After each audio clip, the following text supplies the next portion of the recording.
Okay, so here's our fourth voice then, the connector. Now the connector you will always hear. They will always be the one who are bouncing around trying to share with you their latest, greatest idea, and they truly believe it's going to change your life, and resistance is usually futile. They are lovers of life, they're endlessly positive. Life is an adventure to be shared with as many people as possible, and at their best, they bring life, opportunity, and an incredibly collaborative heart for people inside teams. Incredibly persuasive and inspirational communicators.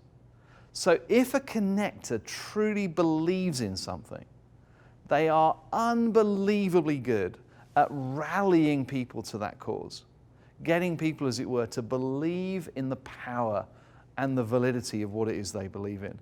I often say you've got to be careful with connectors, because when they're selling something, they're the ones who basically go for your heart first. They'll always try and move you with stories that capture that human interest, compassion that lies in all of us. And before you know it, they've gone from your heart to your head to your wallet, and you've made a donation to their not-for-profit, their charity, or whatever it is you've sponsored. Because to refuse a connector, it often looks like it's almost to reject them personally, and most of us kind of struggle with that process. Brilliant communicators, always connecting the heart first, always going after that piece of you. Incredibly resourceful, the connector. Genius inside a team. If they're excited about a new idea and everyone's like, well, how are we going to find this, or how are we going to do that? The connector will usually pull out their little book or their phone or whatever and go, trust me, I know where we can get this done. I have a source, or I have a contact. So-and-so I only met yesterday at the coffee shop. I think they'd be perfect to help us. Most of us would never dare try and kind of leverage a relationship. We just met someone in the coffee shop. But for a connector, if they believe in it, whatever we need, I can get it, or we have a source. Capacity to maintain a huge number of relationships. Connectors usually have, in my experience, between 200 and 250 best, dear, or very close friends. You will be introduced by a connector that way, almost even if you've only met them maybe the day before. This is Steve. He's my dear friend, a close friend, one of my very best friends. And I'm sitting there going like, am I? Really? Okay, maybe I am. And the thing about the connector that I love is there is no half-life of decay in a relationship. It just doesn't exist. However that relationship was 5 years ago, the moment they meet you, they will greet you as if absolutely nothing has changed. Steve, so lovely to see you, my dear friend, my best friend. I can't believe we haven't been in contact. Do you know, you're one of my very dear friends in the world. And the other person is, she's like, am I? Well, why have you not spoken to me for 5 years? But the connector has what I call a plausibility vortex that sucks you in. And slowly but surely you begin to you get molded to their way of looking at the world. And because we all like to be loved and we love the idea that we can be friends, we go, well, maybe I am a dear friend. Well, heck, I am a great friend. Come on, let's go.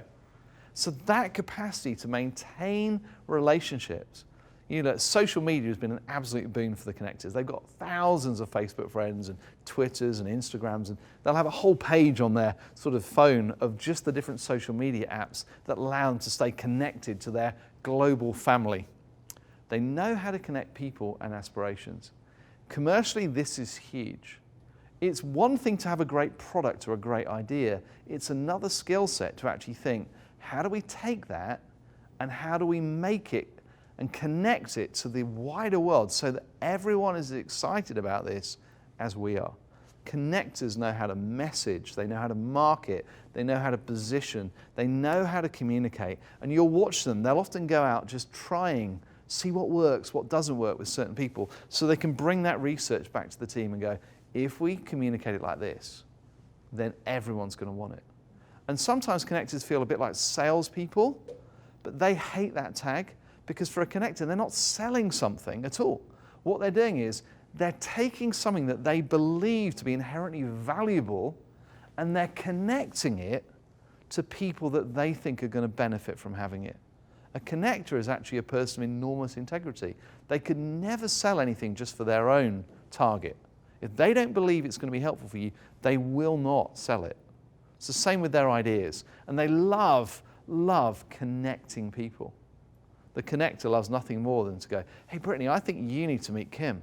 You're both doing similar things. Why don't you have a coffee and meet up? And then if it goes brilliantly, of course, the connector takes huge pride in the fact that they were the person that enabled that connection to happen. But they do like a little bit of recognition for the connecting they've done. But they always hint at it rather than do it directly. So I might go to Brittany and go, hey Brittany, how's it going with Kim? Well, actually, I know how it's going. I know it's going great. What I'm really angling for is maybe a little bit of recognition that it was me, little Mr. Connector, who brought you all together. How's it going, Brittany? It's great. We're crushing it. It's awesome. But no real reference to the fact without me, it wouldn't be happening. So I go and try Kim. I go, Kim, so how's it going with you and Brittany? I know exactly how it's going, but then Kim says the magic words that every connector longs to hear, which is, Steve, it's amazing. We will always be grateful for you. If you hadn't taken the time to connect us all those years ago, this would never have happened. You will always have a place of honor in our relationship, in our business. Well, my little connector tank is now full. Everything is bright in my world. I can go through the rest of my day because I've been valued. And every connector usually wants the team to know. At their best, by the way, connectors don't separate work, rest, and play and family. They live a totally integrated life. So if they're passionate about something in their work, they'll almost always be selling it in the bar in the evening or the restaurant, whoever will listen. But they do want the team members to, are you aware of what I've done? Are you aware of how much extra work I'm doing on your behalf? They don't need much encouragement, but if they feel they're being taken for granted, it kind of violates their values. People-pleasing tendencies mean they often struggle to bring effective challenge. So connectors love people, they love life, and they love to be loved by other people. So sometimes the connector struggles to bring challenge when they ought to. And that can often lead to a little bit of that passive aggression. Connectors are very, very good.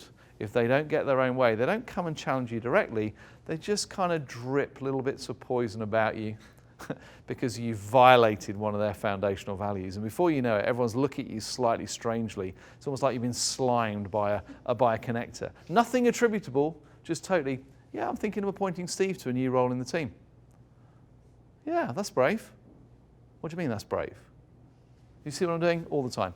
And they often struggle to truly engage with critical feedback.